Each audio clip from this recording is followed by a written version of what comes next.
Hey, what's up guys, I'm Ravi and welcome back to Coding Skills. So guys, this video we learn about SQL and RDBMS. So guys, please watch till the end and subscribe Coding Skills. Let's code it guys.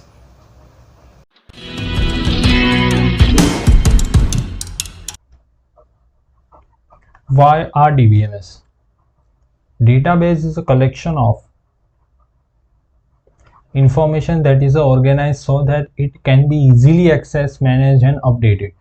So guys database क्या है? First of all मैं आपको बताता हूँ कि database एक collection of information है. जो भी डेटा होता है उसका एक कलेक्शन है, उसको कहते हैं हम database. That organise so that can be access. Database create किया जाता है क्योंकि हम उसको एक्सेस कर पाते हैं उस डेटा और उस इंफॉर्मेशन को. एंड वो डेटाबेस उस इंफॉर्मेशन और डेटा को मैनेज करता है, उसको अपडेट करता है and many more function it to. DBMS, Database Management System, is a software that interact with end user. जो एक DBMS है, Database Management System, वो end user होता है ना, उसके साथ interact करता है. ठीक है. उसके बाद application and database itself analyse the data, और डेटा को एनालाइज करता है, उसको कलेक्ट करता है, एनालाइज करता है and many more. And we will use MySQL with PHP. So guys, इस प्लेलिस्ट में मैंने आपको 1 से लेकर 19 तक जितने भी ट्यूटोरियल है वो 19 ट्यूटोरियल, उसमें मैंने PHP का आपको बेस सिखा दिया. मीन्स उसको कोर कॉन्सेप्ट होते हैं, array, function, condition statement, loops, if else, वो सब ऑपरेटर, वो सब मैंने आपको सिखा दिया और वेरिएबल स्कोप भी. सो अब जो हम आगे बढ़ने वाले हैं वो बढ़ने वाले हैं विद डेटाबेस के साथ. तो मैं आपको सिखाऊंगा SQL विथ PHP. उसके बाद है फीचर ऑफ RDBMS. तो data structure in table. So guys RDBMS है, उसके अंदर डेटा वो स्ट्रक्चर फॉर्म में रहता है, वो भी टेबल में. Each row in a table is recorded with unique ID called key. हर एक रिकॉर्ड होता है उसकी यूनिक आईडी होती है. फॉर एग्जांपल, हमने कोई एक अकाउंट से दूसरे अकाउंट में हमने जो फंड है वो ट्रांसफर किया, ठीक है, तो उसका एक आइडेंटिफिकेशन नंबर होता है, उसको हम यूनिक आईडी बोलते हैं.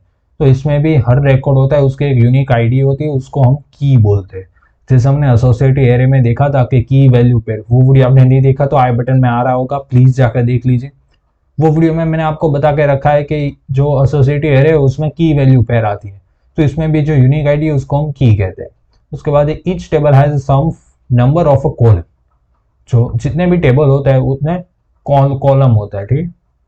हर टेबल में कॉलम होता है और each column has name and a type. और जितने भी कॉलम होते हैं ना उसका एक नेम होता है, उसका टाइप होता है. फॉर एग्जांपल, हमने डेटाबेस बनाया फॉर एग्जांपल स्कूल का, ठीक है. तो स्कूल में क्या होता है? फर्स्ट ऑफ ऑल तो क्लासेस होते हैं और टीचर्स होते हैं. कितने क्लास है? फॉर एग्जांपल 12 क्लास है और 12 टीचर्स है, ठीक है. तो उस हिसाब से कॉलम बनेगी क्लासेस और टीचर्स की. तो ऐसे ही वो कॉलम के नेम होते हैं. उसके बाद है व्हाट इज SQL. तो SQL stand for structure query language. For example, हमने जावा है, वो एक लैंग्वेज है, उसका यूज हम एंड्रॉइड में भी कर सकते हैं, वेब डेवलपमेंट भी कर सकते हैं. सो SQL है, वो एक लैंग्वेज है, स्ट्रक्चर क्वेरी लैंग्वेज. इसके अंदर हम क्वेरीज लिखते हैं. For example, select star from table. Table name for example हमारा हो गया है स्टूडेंट, ठीक है. तो क्वेरी क्या बनेगी? Select star from student. तो इससे स्टूडेंट जो टेबल है उसके अंदर जितना भी डेटा होता है वो सब प्रिंट हो जाएगा, वो हम आगे देखेंगे. SQL let you access the manipulate database. जो SQL है वो हमको एक्सेस करने देता है और मैनिपुलेट करने देता है डेटाबेस को, ठीक है. और SQL become a standard of American nation and standard institute ANSI इन 1986. उसके बाद आता है व्हाट कैन SQL डू. आप इसको SQL भी कह सकते हैं, SQL भी कह सकते हैं. तो SQL can execute query against a database. जो SQL है वो एक क्वेरी जनरेट करता है, क्वेरी एग्जीक्यूट करता है. जैसा मैंने आपको आगे बताया कि सिलेक्ट स्टार फ्रॉम, जो एक क्वेरी है वो एग्जीक्यूट करता है अगेंस्ट डेटाबेस.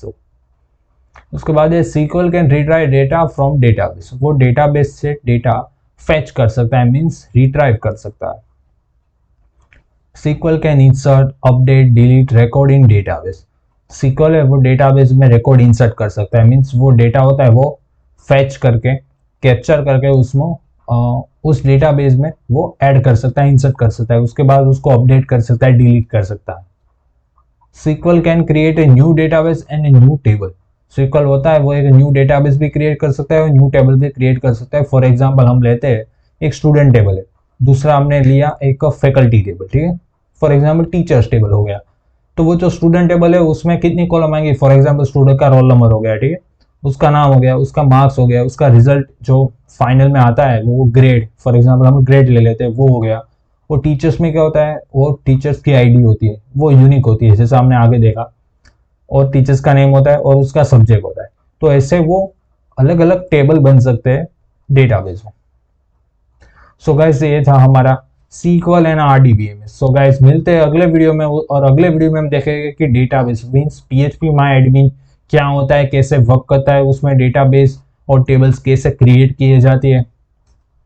सो गाइस आज के लिए इतना ही। आपको वीडियो कैसा लगा मुझे कमेंट बॉक्स में बताएं। आपको वीडियो अच्छा लगा तो इस वीडियो को लाइक कर दीजिए और इस चैनल को सब्सक्राइब कर दीजिए। Don't forget guys.